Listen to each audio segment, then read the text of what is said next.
예, 안녕하세요. 한자 탐구 생활, 오늘은 7번째 한자를 소개해 드리겠습니다. 이렇게 보시는 것처럼 이렇게 생긴 글자입니다. 여러 개의 글자가 섞여 있었는데요. 종류는 이런 식으로 이렇게 많이 있습니다. 자, 한자의 뜻은 집안의 화목을 부르는 한자다, 이렇게 되어 있는데요. 한번 살펴보겠습니다. 자, 이렇게 생겼죠. 지금, 이렇게 칸이 이렇게 5개가 있는 거 봐서는 5개 글자가 이렇게 모여 있는 것처럼 보이겠죠. 자, 어떤 글자일까? 자, 한번 찾아보겠습니다. 자, 먼저, 지난번에 했던 것 중에 하나가 오유지족, 이렇게 해서 가운데 입구자를 중심으로 나오자, 그죠? 그 다음에 오로지 유자, 그 다음에 알지자, 그 다음에 만족할 족자. 그래서 이렇게 4글자가 합해진 오유지족을 설명을 했고요. 6번째 한자가 세상에서 가장 우렁찬 소리, 그래서 수다스러울 절이라고 되어 있지만 사실은 우렁찬 소리절로 해야 된다. 그래서 용이 4마리가 모여있는 글자다, 이렇게 사룡, 그죠? 특별하게. 그래서 요게 64획이다. 그래서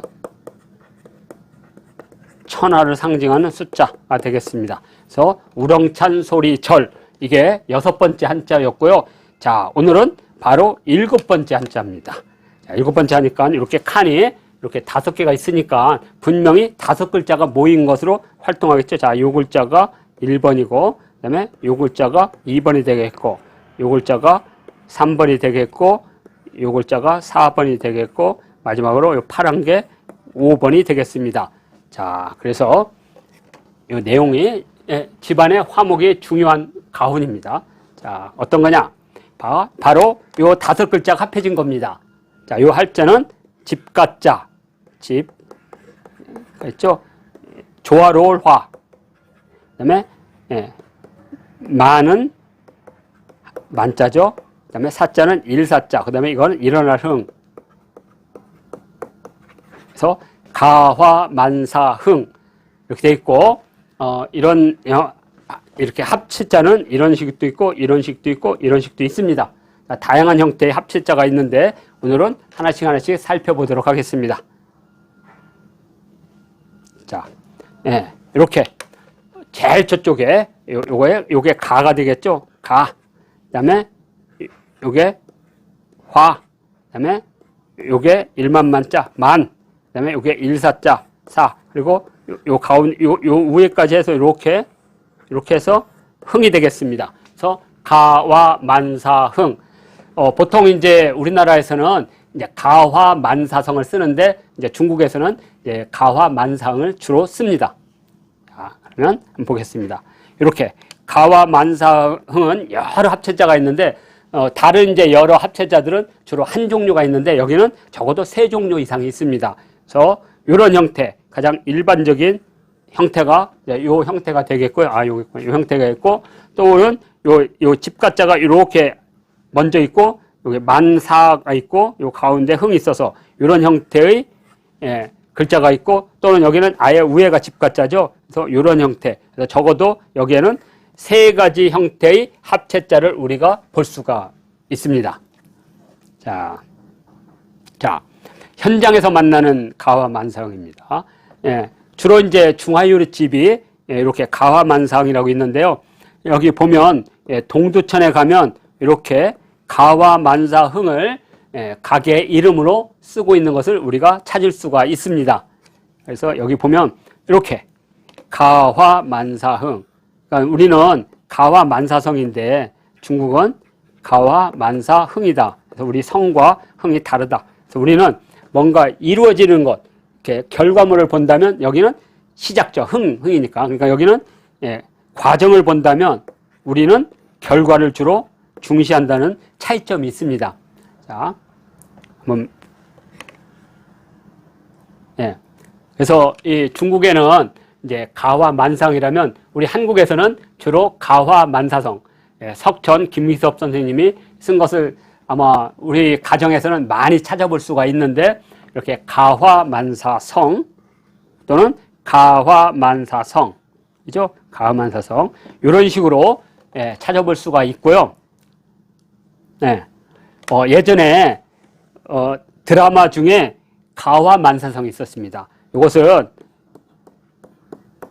인천에 차이나타운을 공간적 배경으로 해서 가정의 어떤 갈등, 그죠? 갈등 또는 나중에 화해 이런 것을 드라마 속에 담았던 것 중에 하나가 가화만사성이라는 드라마가 한번 있었다. 우리는 이렇게 만사성을 주로 쓴다 이거고요. 또 여기 인천에 그 차이나타운 인천역에서 1번 출구에서 가면 있으니까 지금 그 차이나타운에 가화만사성이라는 이 중화요리집을 찾을 수 있으니까요. 예전에는 청요리라고 했거든요.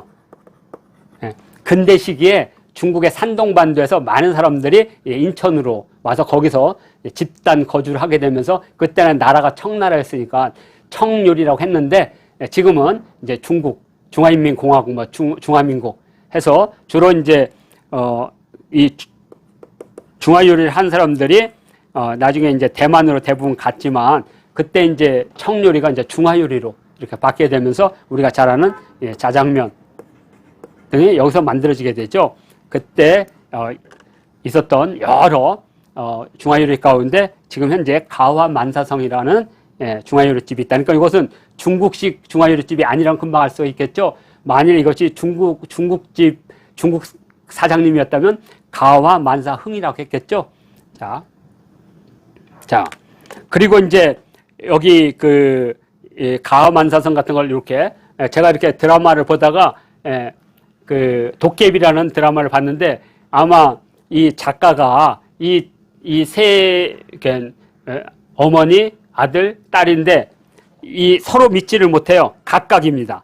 그래서 뒤에 이렇게 가화만사성, 그러니까 원래 가훈으로 가화만사성 있는 집안들이 대체적으로 가화가 안 되죠. 가불하죠. 그래서 아마 이것이 대비적으로 그런 것 같아요. 이 모자 간에 서로 화해가 이루어지지 않는데 뒤에는 가화만사성이죠. 아마 이 작가의 그런 이 속에 담겨져 있는 상징적 의미 같습니다. 그래서 도깨비 3화에 이렇게 가화만사성이 있으면 이 집안은 정말 화해가 되지 않는 집안이구나 이렇게 우리가 유추할 수가 있습니다. 자 이제 이 가화만사성 한번 이렇게 쓰면 요 부분이 이렇게 되겠죠. 가 그리고 요 부분이 화 그리고 여기가 만 그다음에 요게 사 그리고 원래 흥은 이렇게 돼 있거든요.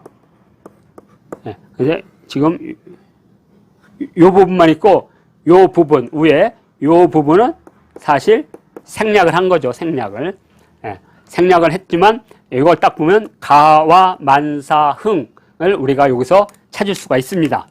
자 그러면 자 이제 가화만사흥은 어려운 합체자가 아니기 때문에 이렇게 금방 보면 바로 우리가 알 수가 있죠. 그런데 이제 다음에 하게 되는 이 한자 이것은 이제 우리 여기 지인께서 중국에 갔다가 어느 집의 대문을 찍어서 이 글자가 무엇인지 좀 알았으면 좋겠다 해서 의뢰가 와서 마침 제가 이 한자 탐구 생활에서 이런 합체자들 전부 다 분석하고 모아놨기 때문에 이렇게 위에 이렇게 요것은 뭐 많이 우리가 했죠. 요 부분은 뭐 우리 여기 구독하시는 분들은 요게 초제진보라는 걸 금방 알 수가 있죠.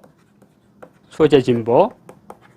그다음에 요것도 되게 재밌는 겁니다. 금옥만당이라고 하는데 하여튼 그다음에 이렇게 해서 네 글자가 요 위에 이렇게 붙어 있죠. 이렇게 붙어 있고 7글자씩 이렇게 양쪽에 대련으로 붙어 있습니다. 그러니까 요게 이제 문미 할 때 요게 이제 문 위에 요 가로막대 이렇게 네 글자가 있는 거고 요 기둥에 7자씩 있습니다. 그래서 여기는 4원이고 여기는 7원이죠.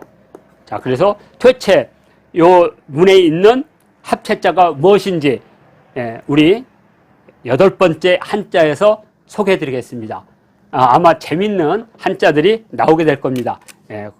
자, 그래서 다음 8번째 한자, 어느 집 대문에 걸린 합체자를 소개해 드리면서 오늘 집안의 화목을 부르는 가화만사흥의 합자체를 소개해 드렸습니다.